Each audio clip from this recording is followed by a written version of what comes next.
and welcome to Unedited Economics. Today we're going to be talking about a really simple but really important concept in microeconomics known as negative and positive externalities.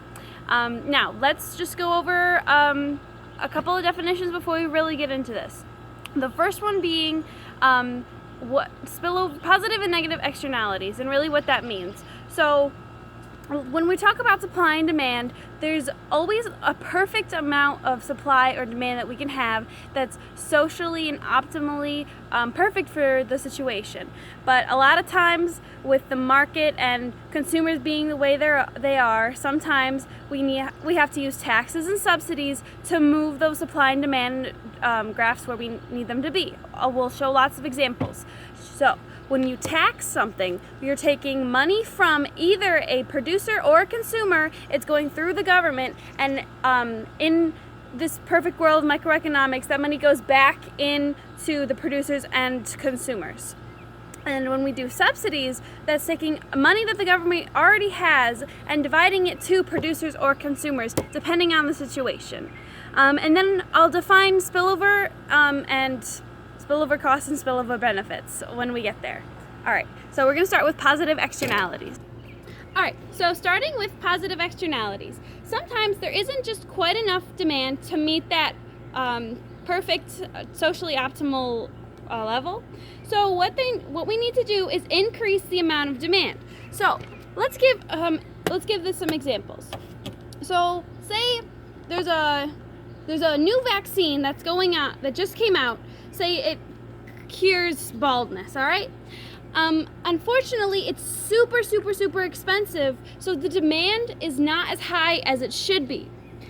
So what the government's going to do in this situation, and it's going to provide a subsidy to those consumers, and those consumers are now going to be able to spend lots of money on this cure to baldness. What this is going to do is it's going to create a new demand schedule.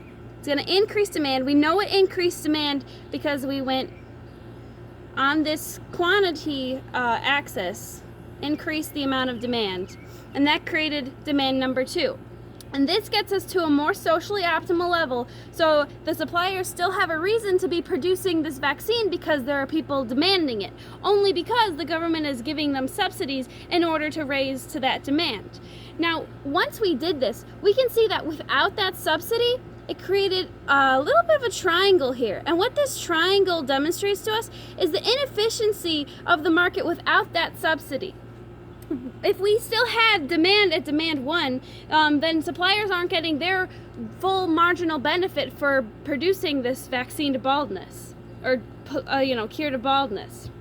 We can do the same thing if we were to tax the consumer. If we were to tax this whole situation, what the government would do is take money from both the consumers and the producers. It would go through the government and it would go back to the consumers. So that would be a subsidy, but taxes allow us to see the subsidy with a source, and that who gets taxed is something we're going to cover later. It's a very complicated procedure that happens much later in microeconomics. It's even sometimes considered macroeconomics.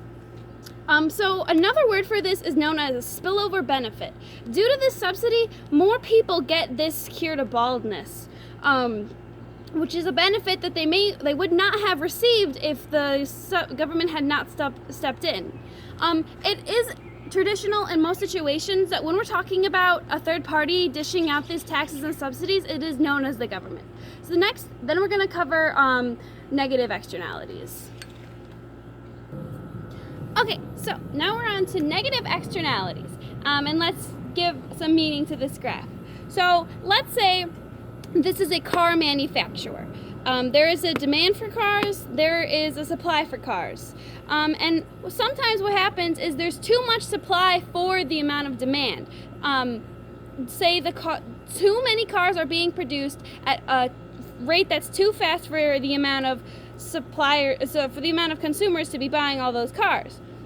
So what the government's going to do in this situation, it's going to tax the suppliers to slow down production. And what that tax does is it takes money away from the producer so it can no longer make so many cars. And what that does, it's going to force the supply schedule over here.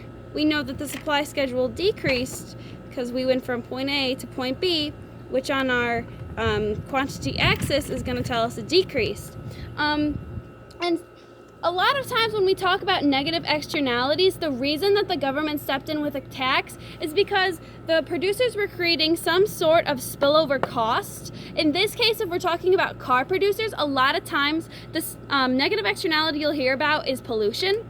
So if there's too many cars being produced and due to the rate in which they're being produced, an excess amount of pollution is being forced into the air, this is going to negatively affect a third party. When we talk about spillover costs, it's usually talking about a third party. Say there's a elementary school right next to the car producers or the car manufacturer, and it's poisoning those kids. So now that we've moved the supply from S1 to S2, it creates another triangle right here. And just like positive externalities, this triangle shows us the inefficiency of that car manufacturer creating at a supply that was so high. By moving it back, we move it to a more socially optimal level. So everybody in this situation gets to their equal marginal benefit, marginal cost curve. So just a quick review. You've got taxes, you've got subsidies. Those are the government's workhorses. That's how they can move these supply and demand graphs. And when we deal with negative externalities, you have to remember spillover costs that affect a third party. If you need an example, always remember pollution. I'm sorry, I'm moving the graph too much. I believe this is a pretty straightforward concept, but it can get a little bit more complicated. Oh, my air conditioning turned off. It can get a little bit more complicated depending on what kind of examples you scoot in. So that's the basic for positive and negative externalities. Have a nice day.